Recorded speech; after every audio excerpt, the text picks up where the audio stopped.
I've got the gas tank mounted, temporary. It probably will stay here forever, but I'll probably make another bracket to come down and hold that tank up there better and support that better. It's tight, it ain't going anywhere, but said it works for the way it is now. I made a panel to be able to put the kill switch in and the primer bulb in. It just snaps right in there. Everything holds. This one's a little loose, but I cut it with a plasma cutter, kind of in a hurry, but should have slowed down. But like I said, this is just temporary. I just have it self-tapered in. If everything works out like I think it will, I'll modify it and make a better spot for this to put on there, and make it actually look a little bit more factory. And then and I'll still adjust the shifter linkage there. I'll adjust that too when I work on that in the off season or when we're not trying to move snow. I said everything fits on there pretty good. Gets a little close clearance for the adjustment for the chute here, but everything does fit pretty good. You can, nothing's touching there. Bolt holes for the motor were the same as factory. The only difference is that it doesn't have that second pulley, second shaft coming out of here, so it's just a single shaft. I'll put the part numbers or the sizes of the pulleys I put in are on this in the description if you guys are looking for them or wanting something. I mean, I mentioned them off earlier when I was reading off that receipt, but I said I'll put it in the link or in the description where what size I went with here. And I had to get a double pulley here, double groove pulley, because that shaft doesn't stick out as far as the original. So that way, and then that shaft is still into that, or up in here into this first groove. So the key stock is well placed in there. So I mean, the end of the shaft is about here, and then you have about not quite an inch of the pulley hanging off the end of that shaft, but there's more than enough on that shaft to help hold it. Plenty of support there. And then I will also put the length of belts that I got. I just bought these at Baumgart's. You can buy them at AutoZone or anywhere else, whatever you guys are needing there. I said anywhere you guys can get that stuff, you can get those belts. But I think these were like a 29 and a 34 maybe. I'm not sure. I got them written down over here. I got the boxes still that came in, so I'll put them in the description of what size they are. And then I'm going to do the math and see what I changed this gear ratio to by getting these other pulleys here.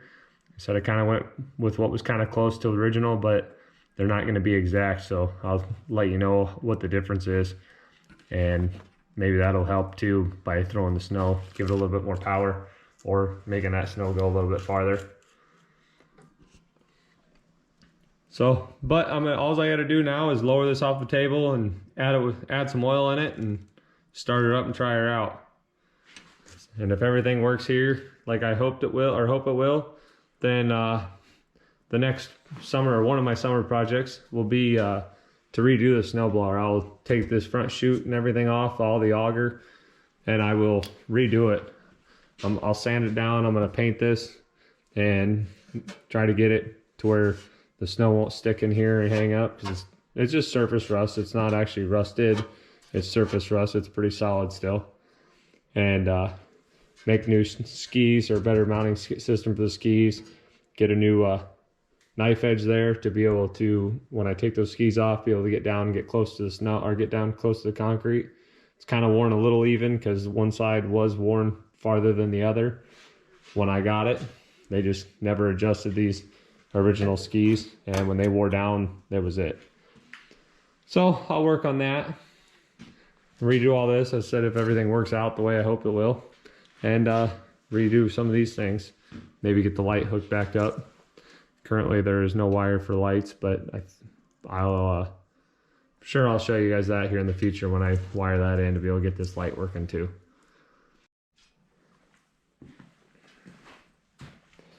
I took her out and ran it. It didn't go out very long, just enough to make sure it worked. Did one pass down the side of the driveway, which just kind of walked on, didn't really throw a whole lot of snow. But then I took it down at the end of the driveway where The worst part of the driveway is where they plow you all in. After you get done doing all your hard work, getting everything cleaned up, snow plow comes along and plows everything up, throws it back into the end of the driveway. And this hit that snow, and it didn't skip a beat. It just keeps right on throwing snow. It doesn't bog down. That's only one-wheeled wonder, so it does start to slip. Wheel spin there. I could lock the other wheel in and help that out, or push a little weight on it, put a little weight down on it, and just kind of bounce it a little bit. We've all been there. Just get to walk into that snow, but it does wonders. I will end up making some kind of shroud here to help cover this up so that snow doesn't get back in here. Most of this snow actually came because I first had this putting straight down. It was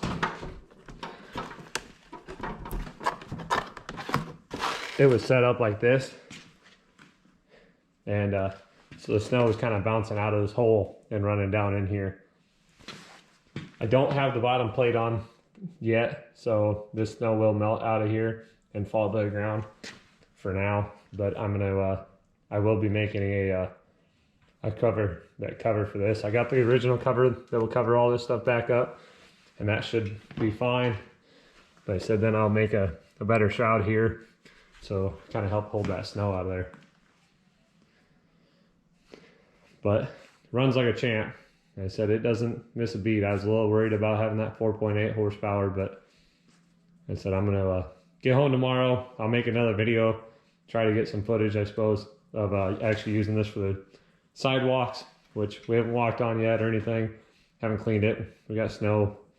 Would have been Friday night. This is Sunday night, so it's been laying there for 2 days.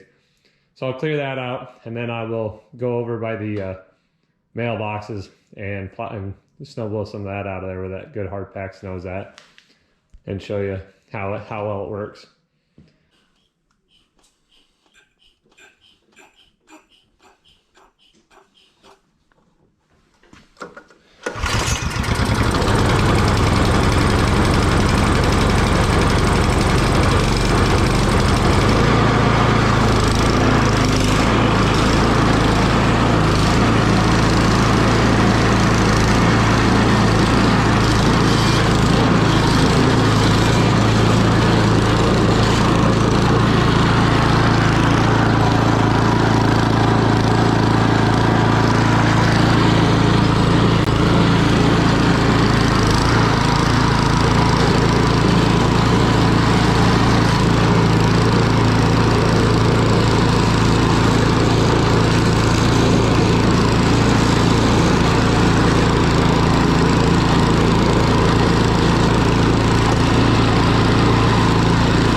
more than pleased.